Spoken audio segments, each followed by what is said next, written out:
On today's episode of WatchJRGo, we are back with my 2006 BMW 325 Xi. And today, we're gonna try to make it a little more X.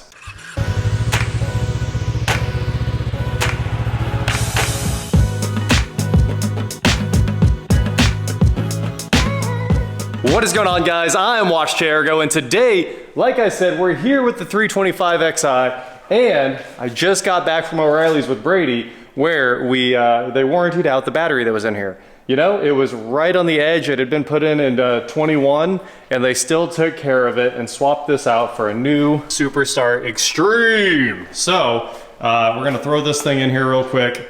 Brady, of course, people want me to introduce everybody on the channel. Absolutely. So I had to mention that Brady is a huge BMW guy and wants to use the lift, and I was like, yeah, man, you can totally use the lift, but we got to get this thing off of the lift, which means we have to get it on it first. Yeah, ain't no problem. So let's put this battery in here. You know what's funny? What's it? Look at all the junk that has to go on this thing. Like this snaps onto the battery, which is, and it's literally just a bus bar. Got a big old fuse. Bunch of stuff sticks on there. It's pretty funny. It was a big pain to get that battery out. Maybe one of the worst batteries I've ever had to take out in my life. So it goes the other direction, of course.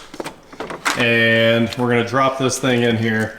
And I'll throw a link in the description below if you guys want to get some O'Reilly's Superstar batteries. Obviously, I've got Superstar batteries in everything because there's O'Reilly's everywhere and I always take care of them. So super happy to just run over there and get a new one put in because it was dead every time I tried to start this car. It sat. It sat for a long time since that battery was new pretty much, and it's really hard on batteries. This bus bar is pretty interesting. It snaps down onto the battery and it has to go onto this stud that comes off the battery. So you go like this. Oh, there it goes. Now it's snapped in place. And then the negative has to go all the way back over here. But before we do that, we got to hook up all these other cables. This is probably the most nonsense battery install I've ever done in my life. Is this like a well, it's definitely, this is power to the current sensor. Apparently they want current sensor power to be very close to the negative terminal. All right, so don't want that negative touching. There we go, that's a little better.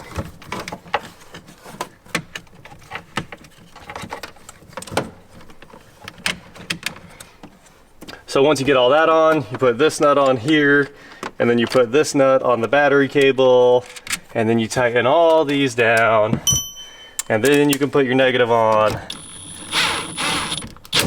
I feel like this on the side of the road would absolutely suck. Absolutely. You're like, well, I don't have all those tools. I have a 10mm because that's all you normally need. There we go. We're back in business. All we gotta do is put the battery hold down on here. Try to make this straight so it's pretty. And then put this on here. Everybody's gonna love seeing how terrible this is. They'll be like, oh, BMW things. I would never. And right now I kind of agree.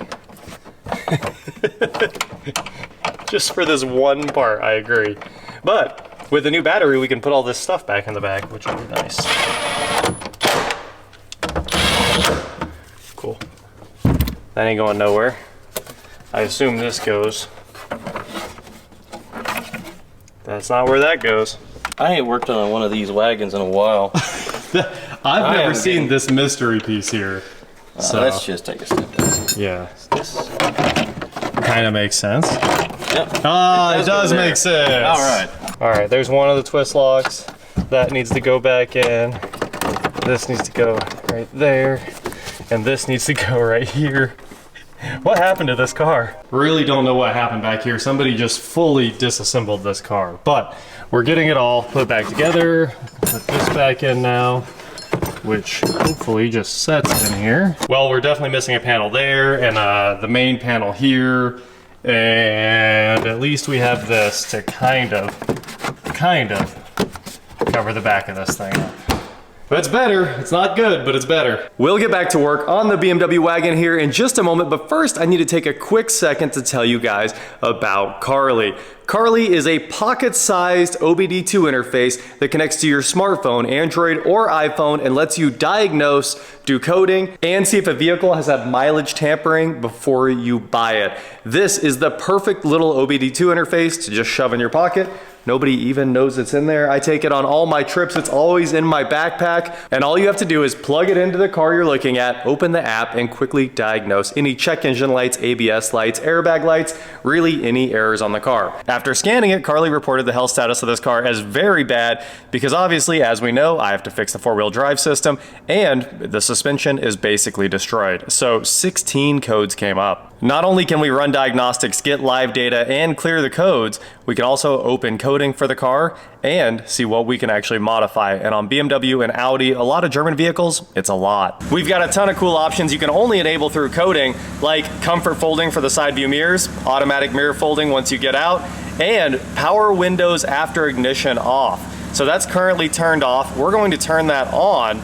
That way, whenever you turn the car off, the car will keep the power onto the windows longer, so I don't have to go fishing for my key again. There you go, I upgraded my 325 and I didn't have to buy a single part or even pick up a wrench. So, hit the link in the description below or head on over to mycarly.com and use code WatchJRGo to pick up your Carly today. Huge thank you to Carly for sponsoring today's video and being a continued supporter of automotive creators like me. Well, with all that done, we can close this up and like I said, hopefully we don't have to disconnect the battery again in 3 minutes. It would be a little bit of a pain, but now it should start without fighting the car. Yes! So much better. All right, guys, we pulled this thing on the lift, and with 3 people lifting on the roof rack and inside the door, we still could not kick the lift arms underneath this thing. That is how low it is. I thought we had tons of room, but we weren't even remotely close. There's the back one. Yep, and maybe one more pump for the front one. This car is so low. The jack pads were all the way up here on the body cladding or the side skirt. Well, it was a fight, but we got the car on the lift and it's staying on the lift. This is not coming off the lift until we're finished with this nonsense because you can't load it by yourself. Maybe with a jack and a lot of time, but it's not fun to load. Push the button. Now that we've got the 325xi up in the air, it's time for us to start bringing this thing back to its former glory. You know, it's almost 20 years old and we got to restore it to a car that drives like it's brand new. We need a time machine basically. And today, a lot of our time machine is this stuff right here. So over here on the table, we've got the diff service kit, which is this 75W90. I got 2 of them. We have magnetic oil drain plugs for both diffs, front and rear, and the transfer case. And this fluid here, oil 0005, is the transfer case fluid. I know it says transmission fluid, but it is for the transfer case. We also have the new motor because of course we were still getting errors out of that transfer case motor. So this is the Euro parts version of the BMW part right there. And this should take care of a lot of the problems on this car. The oil wear error, the transfer case actuator motor errors. We need to get all the ABS, DSC four-wheel drive errors off the dash that pop up every time this thing starts. So today we're just gonna jump in and start draining down all these diffs. It's gonna smell really bad in here. And by the end of the day, hopefully this car feels better. Brady is gonna rip off this trash right here. This shield is just absolutely ruined. There's nothing left. And the one thing that's tricky about this, so the front diff we drain right here under the axles. It's got a little kind of a little pumpkin sticking out right there. So that's how you know which one that is. And then of course, here's the drain for the transfer case. The problem is we can't get to the fill for the transfer case because I think it's up here above the mounting bracket. So we're trying to figure that one out. And we also have to drain the rear down, which is this guy right there. So you need a 14mm Allen key. We gotta go over to the big set, get out the icon stuff for the 14. There we go. We should be ready to rock. And now, hey, that shield's gone. I'm gonna start draining everything down. I kind of want to see how bad it is. What do you think? Let's put a paper towel under a little bit. Let's see if we can. How bad is it after trying to make a funnel that I can catch this with and also get my hand away from gear oil? Ugh. Ew. That is pretty nasty. It is black and clear. Did you see it coming through there? Yeah. Whew. That, I mean, I guess it could be worse. It could be worse. It could be chunky. Chunky peanut butter is the last thing you want coming out of your dip. All right, well, we don't even have to reuse these drain plugs, so I'm gonna just drop them down in the bucket. We're going in the wrong order here, guys. I didn't realize this one had a fill and a drain port, so I didn't try to break the fill port open first. But I think it's gonna come right out. It looks like it's never been serviced. These things are pristine. That's all I got. That was my full force before that broke loose. I am happy I got brand new plugs for the fill ports as well. Look how nice that is. What a nice plug. Nice O-ring on it. Looks like it's never been touched. Yeah, I don't think it ever has. 177,000 miles, never touched. There's that smell of this. Everybody loves the diff oil smell. I can't think of a single person that agrees with you on that one. There probably is somebody out there that does actually love the diff oil smell. We don't know who they are, but if it's you, comment below.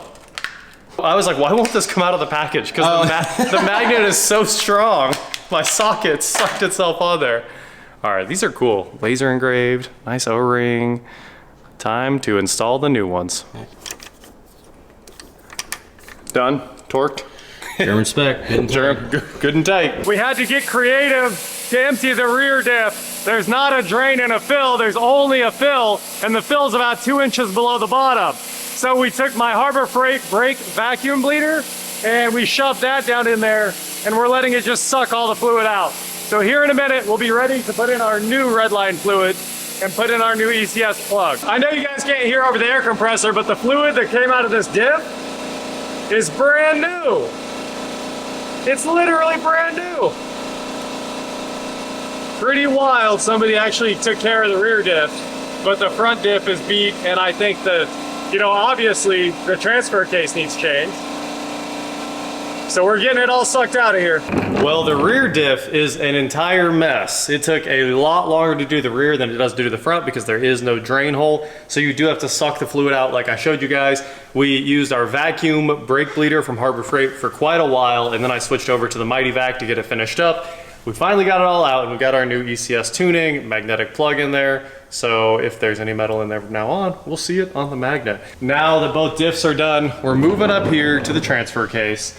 And we don't want to drain it just yet until we pull this mount down. So we got to get this mount off here. Everything else is already taken off. So just a few 13s and we should have this thing apart.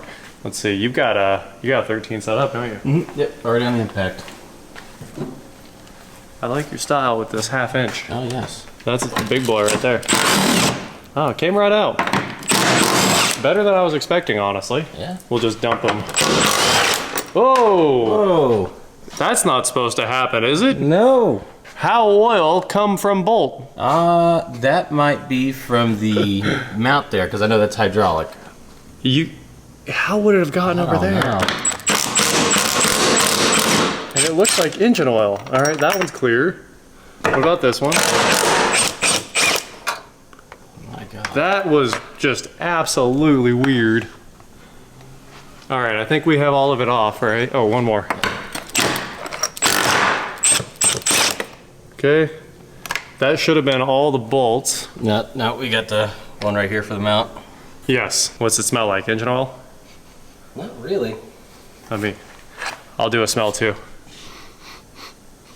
Not much smell at all, No. but also I smell like diff oil, so Yeah, it's tough to tell. I think it could be that mount, but Could be. not too sure. This is why you kind of need every tool under the sun, because a swivel socket, helps if you get the right extension. A swivel socket will probably go a long way right here. So you're right, it's 17. That's no 15. We're gonna get it. Here we go. We're loose. Should be out. If we can get this long bolt out of here. Wow, you probably are supposed to pull the exhaust to do this job. Yeah. I don't see how you're supposed to do it without. I mean, other than yanking down. I'm gonna pull down on the exhaust and push up on the mount and you wiggle the bolt. Either have two people or have a bunch of screws. All right, guys, we got that mount yanked out of here. It does look like all that oil somehow may have come out of the mount. This mount is absolutely destroyed. You guys can see that it's ripped top, both sides on top. Bottom's kind of okay there. I mean, we're gonna have to put it back for now because we don't have another one, but that needs to go on the list to be replaced at some point. So that mount isn't looking great. And then of course, now that the mount's out, we can see our transfer case motor there. So we got to get those two connectors off, and then 3 E10s, 8s, 10s, 10s, and we'll be ready to get this thing, we'll do the fluid change right after the motor, basically. So now that the mount's out, you can see the fill plug right there, and the drain plug right here. I kind of think you can pull this whole sensor off of here with a, and you might have to. Oh, the new one came with new bolts. Look at that. That's pretty. Okay, so the sensor, actually, we don't have to pull that clip off if we just unbolt the old sensor. And bolts. Never mind. New sensor and new bolt. Is this like a knock sensor? What on earth could this little thing be doing? That makes no sense. Maybe it's a Hall effect or something like that, but whatever it is, it doesn't make any sense. Just goes on there like that. We got our 3 E10s out, which means the motor should just fall out of there. How OEM is that motor? Let's get it out of here where we can see. Obviously, we got all new bolts. It seems like that should be a BMW part with that sticker on it, right? Yeah. You think it's got? Yeah, that's not a roundel. It's not the roundel. Think it's got 177,000 miles on it or no? BMW. Okay. There it is. All right, well. OEM. If you guys are taking this part at home, that sensor cannot be on there or you can't access the bottom screw right there. They really covered it up. So we are switching, we're not gonna use the Phillips it came with, we're gonna use that E8, 7? It's tiny. Very small. Whatever that is. E6. E6. And we're gonna put the BMW bolt back there and then of course use the new bolts that they sent us on the motor itself. Just so you guys know, Euro Parts sends bolts with this, but the bolts are E12 instead of E10. So make sure you got all your sockets with you to do this job. And Bradley here is putting on the sensor. And the sensor only goes one way. It has like a little cutout, so it can only sit exactly where it is. I know the light kind of blows all this out, so it's really hard to see. But no matter what, under a car, it's pretty hard to see. We're just about done, then we can plug in the two connectors and start changing this fluid. Where's the click? Where's the nice click? Nice click. Beautiful. And this one slots right in. Okay. I wonder if it's like some kind of component that burns up over time and then you change it when you change the transfer case fluid. Possibly. I don't know. That's the oil wear out device or something. Who knows? Those Germans are on something else. Well, this is never a good sign. Maybe it's why the oil wear sensor was going off in the car. Yeah. There is no fluid in this thing. We might have gotten, I don't know, a cup? Half a cup. Half a cup of fluid out. Not even close to the 1 quart, or it's a half quart. I guess it specs a half, 0.5 to 0.6 quarts is what they spec. Oh. So right. We got maybe a quarter of a half a quart. At least it doesn't look like it's metal or anything. No. Here, let's use our ECS magnet here and see if, nothing really came out of there. It's really hard to access this too, guys. You'll almost have to have a piece of 14mm stock and a wrench to do it. We ended up using a wobble and a very short 14mm hex key there. Well, the transfer case being almost out of fluid is definitely a very scary thing, but it was still running and driving very well, which is pretty wild. Obviously, I think there's still gonna be a clunk in this thing because that front CV shaft needs to be replaced, but the diffs and the transfer case are all buttoned up with a brand new motor. So let's get this thing down and we're gonna put it in gear and see if it's any better. We're probably gonna have to clear the codes and then go from there. So we'll use our Carly, clear the codes real quick, and throw it on the ground if you want, Bradley. Let's do it. I also got some other cool things to go with the car from ECS here. I'll throw links to all this in the description below. These are the sequential LED turn signals for the front fenders. Smoked. Normally, I'd go clear. Big fan of clear. But I figured on a black car with some modern looking LEDs, smoke would be okay on the sides. The taillights I'm gonna unsmoke them because I absolutely hate the way the taillights look. Now that it's down at the right height, hey, stop it right there actually. Let's swap out these LEDs. Spring loaded, pull back real hard, pop light out. These are always very nice to change. All cars should have bulbs that are this easy to change. One of the few things I truly appreciate about BMW. Here are the new ones, but that's the other side. The other side that needs a new fender. But they're so easy to change, even when the new fender shows up, I'll just change it again. No problem. So this time, let's see, this has a little tab I gotta release here. It looks like we pop this tab up. Now it twists off. Wow, that was a much bigger pain than I expected. Okay, now we can pull that out and plug this in. Now that we got the lamp base out of the old one, we could use the lamp base to convert to the new one and plug this in real quick. And then slide it all back in the hole. And we should have ourselves some brand new sequential LEDs. Is it sequentialing? Absolutely. Ah, yes! That's awesome. All right, I'll change the other one too. All right, that's pretty cool. I think this was like $20, so I had to do it. Maybe $25. That is really sweet, honestly. Now this needs more sequentials on it. I need rear sequentials, front sequentials. I need the halos to do the circles.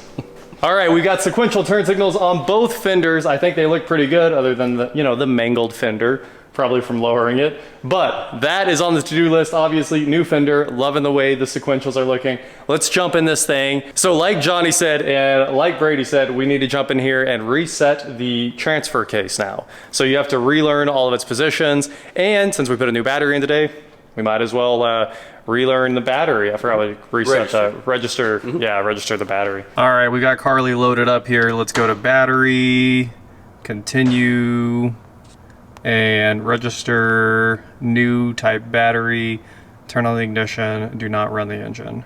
The battery we put in here should be 70 amp hours, so we'll hit that, change battery type, changing battery type, it has successfully changed, register battery, so everything's reset. Turn the ignition off and on again.